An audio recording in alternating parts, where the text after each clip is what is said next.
کہ اب دیکھو قدردانی دیکھو، ایک آدمی جس کا نام نہیں پتا، جس کا نام نہیں کوئی جانتا، اس آدمی نے مدینہ منورہ کے کچے مکانوں کے درمیان کچی مسجد میں ایک دعا مانگی، یا من لا تراہ العیون ولا تخالطہ الظنون ولا یصفہ الواصفون ولا تغیرہ الحوادث ولا یخشی الدوائر یعلم مساکیل الجبال ومقائل البحار وعدد قطر الامطار وعدد ورق الاشجار وعدد ما اظلم علیہ اللیل واشرق علیہ النہار وما تواری من السماء السماء والارض الارض وما بحر ما فی قار وما جبل ما فی فار اللہم اجعل خیر عمری آخر وخیر عملی خواتمہ وخیر یوم قاقفی۔ اب اتنے الفاظ کہے اس نے، کہاں؟ وہ مدینہ منورہ، اور پیچھے کھڑے سن رہے کون؟ اللہ کے نبی سن رہے۔ کیا کہہ رہے کہ اے یا من لا تراہ العیون، اے وہ ذات جس کو آنکھ دیکھ نہیں سکتی، جس تک خیال بھی نہیں جا سکتا۔ آنکھ تو تھوڑی دور تک دیکھتی ہے، خیال تو انسان کا ایک سیکنڈ میں، خیال کی رفتار میرے دوستو، خیال کی رفتار لائٹ سے بھی زیادہ تیز ہے۔ روشنی کی رفتار تو 1,86,000 میل فی سیکنڈ بتاتے ہیں، خیال کی رفتار اس سے بھی تیز ہے۔ وہ کہہ رہے کہ اے وہ ذات جس تک خیال بھی نہیں پہنچ سکتا، اے وہ ذات کہ جس کی تعریف بیان کرنے والے سارے مل کے جمع ہو جائے اس کی تعریف بیان نہیں کر سکتے،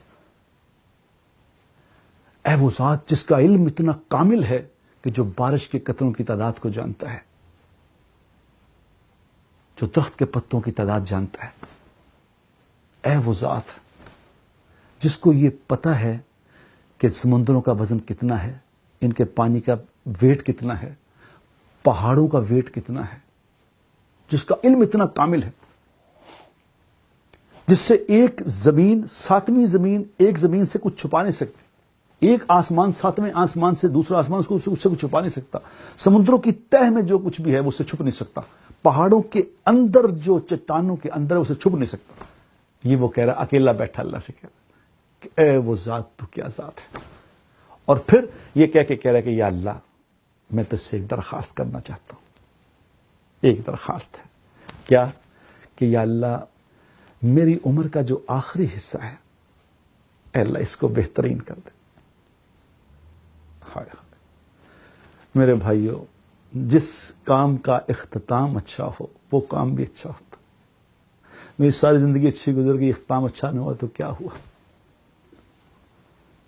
خوش نصیب وہ لوگ ہیں ساری زندگی بھی ایسے گزری، آخر میں کلمہ نصیب ہو گیا چلے گئے کہ یا اللہ میری عمر کا آخری حصہ اچھا کر دے، اور اے اللہ میرا سب سے خوبصورت عمل وہ کر دے جو میں دنیا میں آخری عمل کروں، سب سے خوبصورت وہ ہو۔ اے میرے رب میرا سب سے خوبصورت دن وہ کریں، سب سے خوبصورت دن وہ کریں جس دن میری تجھ سے ملاقات ہو۔ سبحان اللہ۔ اللہ کے نبی پیچھے کھڑے، اور اس کو کسی ساتھ کی ساتھیوں کا کہ دیکھو جب یہ ختم کرے دعا اس کو میرے پاس لے کے آؤ۔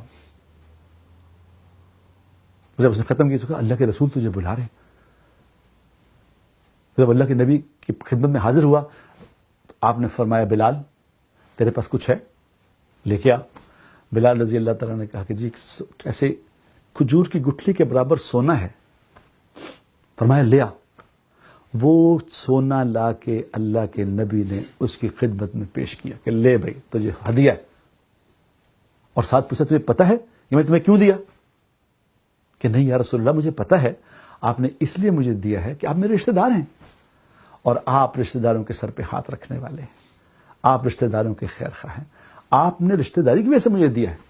آپ نے فرمایا جس کا مفہوم یہ کہ تو نے سچ کہا کہ میں رشتہ داروں کا خیر خواہ ہوں، لیکن یہ جو سونا میں نے دیا یہ تجھے اس لیے نہیں دیا، یہ میں نے تجھے اس لیے دیا ہے کہ تو نے اتنی خوبصورت اللہ کی تعریف کی، ایسی خوبصورت.